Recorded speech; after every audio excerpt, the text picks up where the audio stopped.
안녕하세요. Riding on the Korean wave.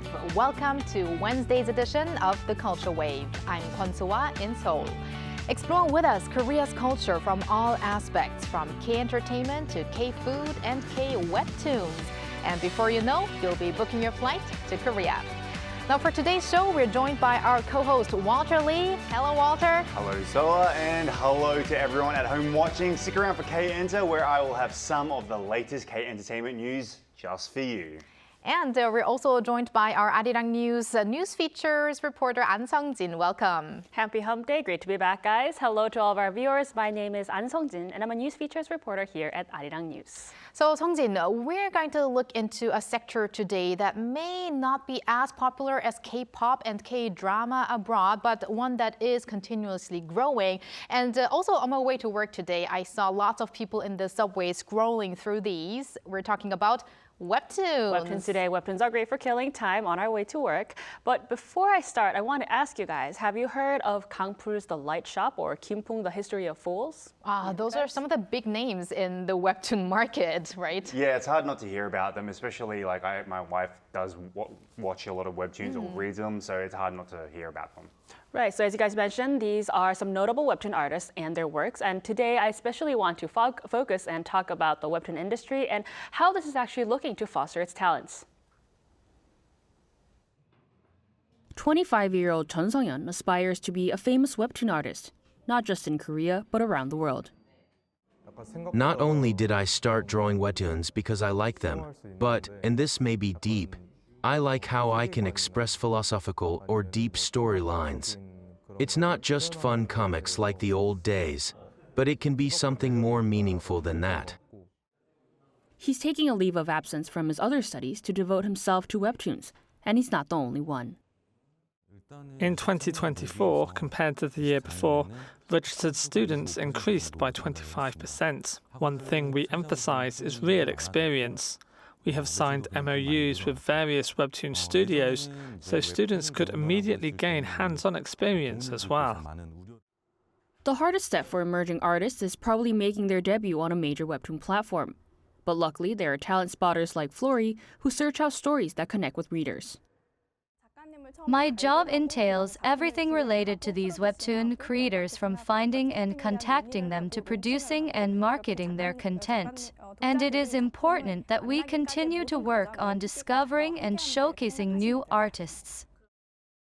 According to the Culture Ministry and Korea Creative Content Agency, South Korea's webtoon industry saw an operating profit of more than 2 trillion won, or $1.4 billion in 2023, up by nearly 20% from the year before.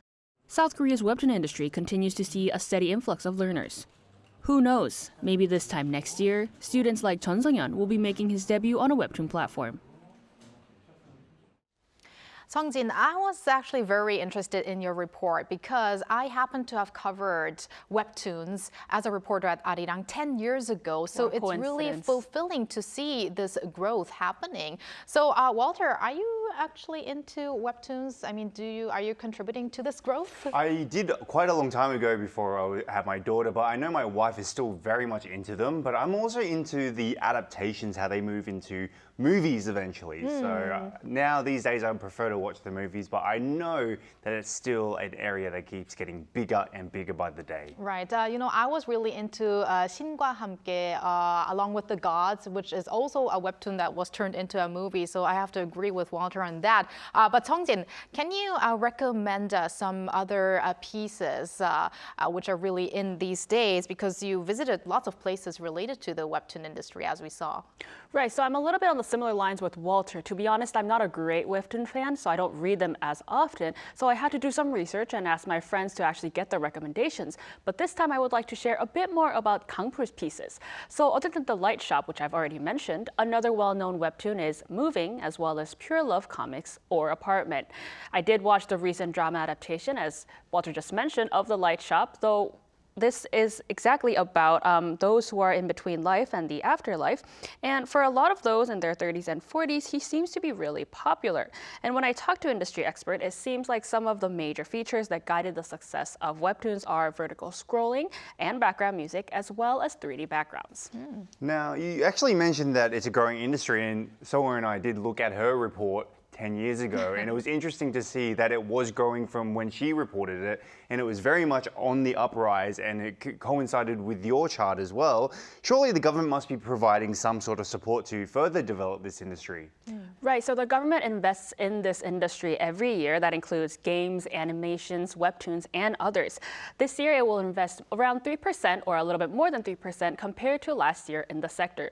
Looking just at the webtoon sector, the government will be investing an additional 8.4 billion won or $5.85 million this year.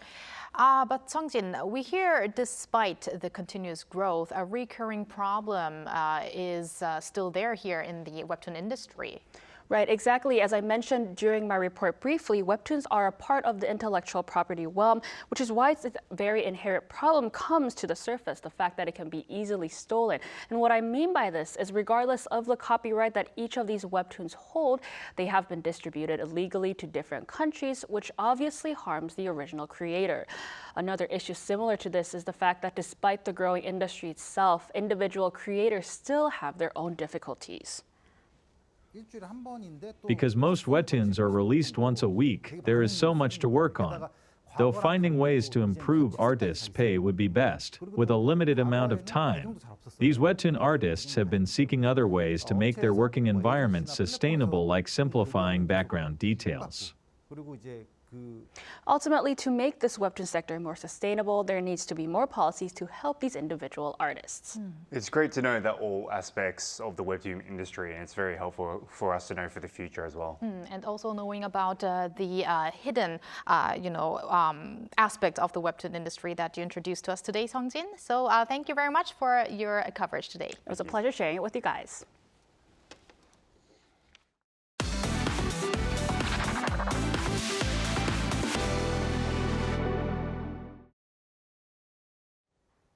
Now time for our daily dose of K-Entertainment with Walter Lee.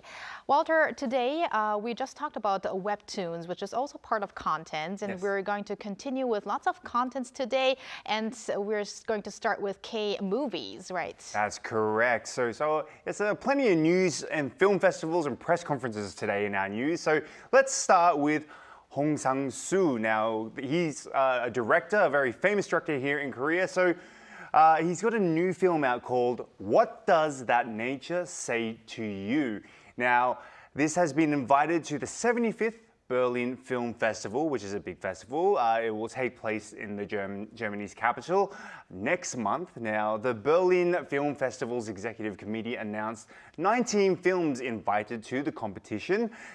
This is the press conference, was said on the press conference on Tuesday local time. Now, the film tells the story of Donghwa, a poet in his 30s, who unexpectedly visits his home of a lover who is Junhee. Now, in previous years, Hong has received 5 awards at the Berlin Film Festival, so he's quite a veteran there, beginning with the On the Beach at Night Alone in 2017, when actress and his partner, Kim Min-hee, won the Silver Bear for Best Actress, and most recently the Novelist film in 2022, where they won the Silver Bear Grand Jury Prize. Meanwhile, Kim and Hong actually reportedly announced that, well, they didn't announce, but they're expecting their child this spring. And that's also why there are speculations on whether Kim Min-hee will actually join Hong at the Berlin International Film Festival or not. That's correct. Now, Walter, let's move on to another movie, and this one you introduced to us before, right? That's correct. So the crime thriller Nocturnal, or Broken in Korean, starring Ha Jong-woo and Kim Nam-gil, has been sold to 158 countries worldwide. Now, Nocturnal has been pre-sold to countries like Japan, Taiwan, Hong Kong, Singapore, France, Spain, just to name a few, signaling its popularity with the audience worldwide. So it has now been invited to the non-competitive official section to the Glasgow Film Festival, which is one of the biggest film festivals in the UK. Now, the Glasgow Film Festival, which will run from February 26th to March 9th, has previously invited Korean films such as Sleep, the Man Standing Next, and The Voice of Silence. However, this year, Nocturnal is the only Korean film to attend this film festival. Now, it is scheduled to be released on February 5th.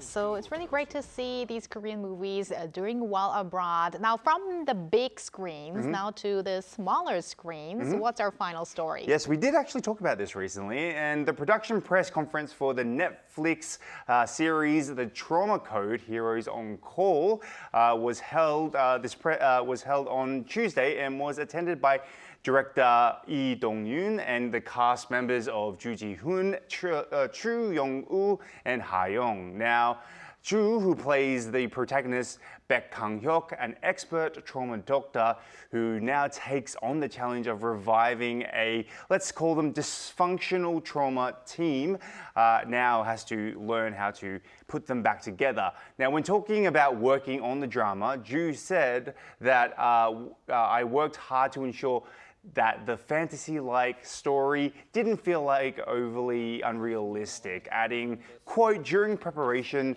the preparation process, I spent hours of intense discussions with the production team, sometimes up to 7 hours per session. So for anyone who's willing to catch this Netflix series, The Trauma Code: Heroes on Call will be released worldwide on Netflix on January 24th, which is towards the end of this week. All right, just 2 days left. So thank you very much, Walter, for those updates, and stick around. I will.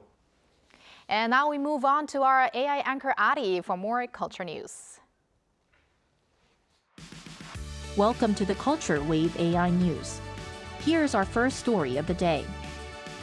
The Seoul branch of the Medical Korea Support Center, dedicated to supporting foreign patients seeking medical services in Korea, has relocated to Seoul Station, previously situated in Jongno District. The move aims to enhance accessibility for international patients. Established in 2016, the Medical Korea Support Center operates in Seoul and Incheon, offering comprehensive services including consultations, interpretation, and legal assistance. The Seoul Museum of Art will open 2 new galleries this year: the Photography Seoul Museum of Art and the Seoul Museum of Art. The Photography Museum, set to open in May in Dobong District, will be Korea's first public photography museum, featuring exhibitions that explore the breadth of photographic culture. The Seoul Museum of Art, a western branch of the Seoul Museum of Art, is slated to open in the second half of the year in Kumcheon District, designed to reflect the unique characteristics of Seoul's southwestern region. The museum will specialize in programs focused on new media, multidisciplinary art, and art education for youth and underserved communities. The Korean Film Council will invest 10 billion won, or roughly $7 million, in mid-budget Korean films as part of efforts to revive the slumping K-movie industry. Amid growing calls for measures to boost investment and improve the production environment, the Council plans to roll out a range of support initiatives. A press briefing detailing the Council's support programs is scheduled for Thursday. That's all for now. Stay tuned for more cultural updates and insightful discussions ahead.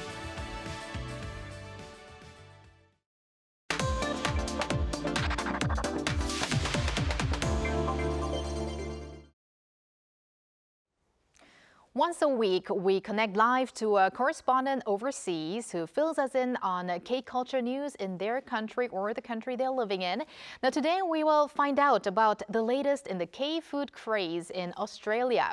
While Korean-style fried chicken and barbecue landed in Australia a while back, K-food meal kits are getting plenty of love these days. To talk more about this, we are now connected to our K-correspondent in Australia, content creator Ginny Meng. Hello, Ginny. Hello, Ginny. Hello. So, Jenny, we've met before through Arirang TV, but it's your first time on the Culture Wave. So why don't you please introduce yourself to our viewers? Sure thing. Hi, everyone. My name is Ginny Meng. I'm a social media content creator. My passion is food and culture. I love cooking, but especially the eating part. I eat and make a lot of Korean food to help spread our culture and heritage around the world. My goal is that I want everyone around the world, no matter where you're from, to come together and share their cultures and embrace their differences. Yes, Ginny, I'm also a content creator from Australia who likes to spread the two countries and make them as one. I'm very interested in YouTube content as well. Which of your videos have been going viral the most and received the best responses, do you think? To list a few, there was making kimchi with my dad, which was very popular, and also my pickle recipes. And the most unexpected one would have to be failing at making crystal candy. But overall, Korean convenience store mukbang on my page has been the most viral series of all time, and it had the best responses.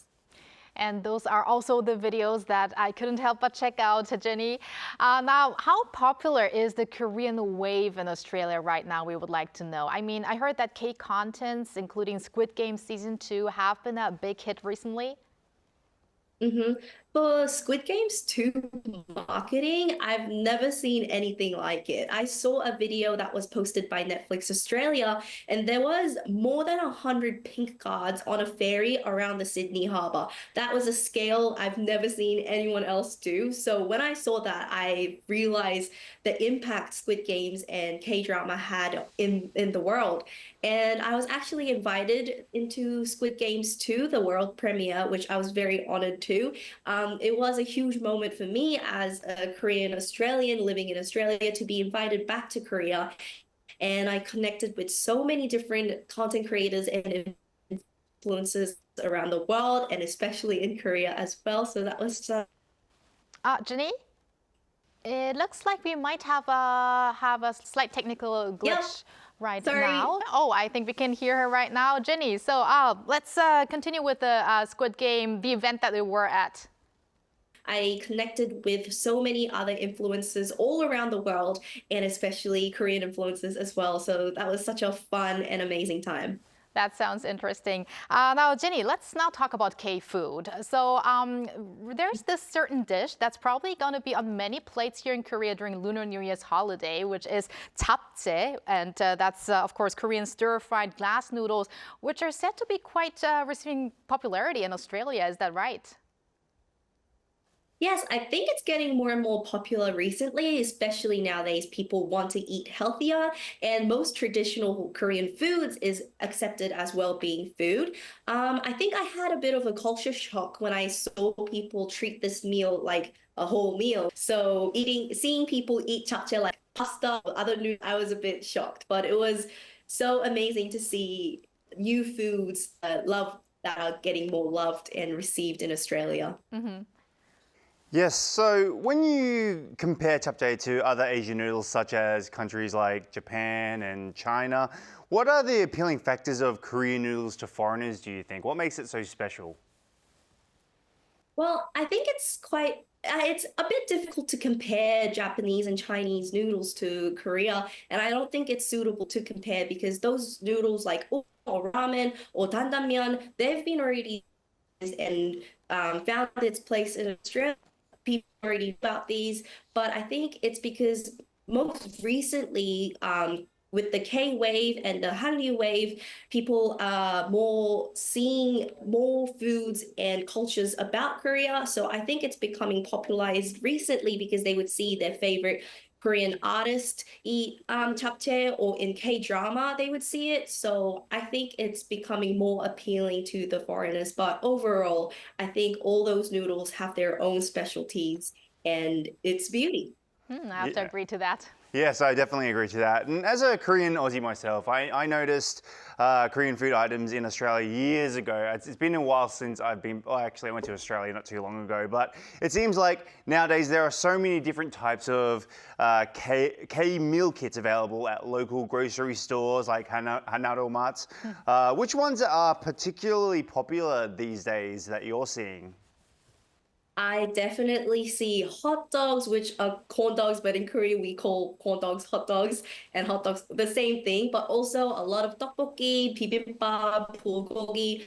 But I think the biggest moment of realization when I saw these meal kits is when I actually saw it at a local grocery store, like as you would know as Coles or Woolworths. When I saw Korean chicken frozen selling there, I had a realization like, wow, Korea is so popular in Australia that we are selling these at local grocery stores. And this was also a huge moment for me because one part of my culture was now being accepted and embraced by the other. So seeing that at a local grocery store, the frozen meal kits, I was like, wow, it's actually happening. Great to hear that we're seeing more and more of these items at grocery stores in Australia. But Jenny, could you recommend any Australian foods that go well with Korean dishes, maybe? I think some popular foods in Australia would be like the chicken snitty. It's a slang, but its actual name is chicken schnitzel. I would say most pub foods or pub feeds would go well with kimchi. I think I'm biased, but it's the truth for me. Any greasy food goes well with kimchi, so I'd recommend people to try. I recently actually made loaded fries for a recipe on my page, topped with bulgogi cheese, spring onions, and kimchi, and it was delicious. Yeah, just for people who didn't hear, because there was a cutout there, she did say chicken snitty, which means chicken schnitzel in Australia, which is basically a chicken, it's kind of like chicken katsu or katsudon, or like a sort of donkas, but it's actually chicken and it's covered with tomato sauce, and it's absolutely beautiful. Sounds delicious It's because super for me, delicious. as I lived a lot of my life in Germany, Yes. schnitzel, Right. going with kimchi, I can imagine that's really a great combination. Yep. So just the last question. What dishes would you like to see become meal kits in the future, Ginny? There are already so many varieties of meal kits out there available especially in Korea, but now in Australia too. But I think around 80% of the food already made into meal kits. But one thing I haven't seen yet so much in Australia are like healthy, balanced meals and not just frozen meals into meal kits that are heavily processed. So I think it would be lovely to see maybe fresher, healthier food turned into meal kits. All right, and we hope to see you try all of these meal kits out in your videos later on. Thank you very much, Ginny, for connecting with us today. And also, I want to mention good luck with the 2025 AACTA, or Australian Academy of Cinema and Television Arts Award, as you've been nominated for the Digital Creator category. Thank you so much. All right, thank you very much. And thank you, Walter. As always, we're probably going to see you after the Lunar New Year holiday. So in advance, happy Lunar New Year holiday. A little sad, but yes, happy Lunar New Year, and happy Lunar New Year to everyone at home. All right, thank you very much. Thank you for spending the past half an hour with us on the Culture Wave. We want to apologize for that connection technical glitch. I hope you join us again on Thursday at 2 p.m. Korea time, and maybe one day here in Korea. Thanks for watching.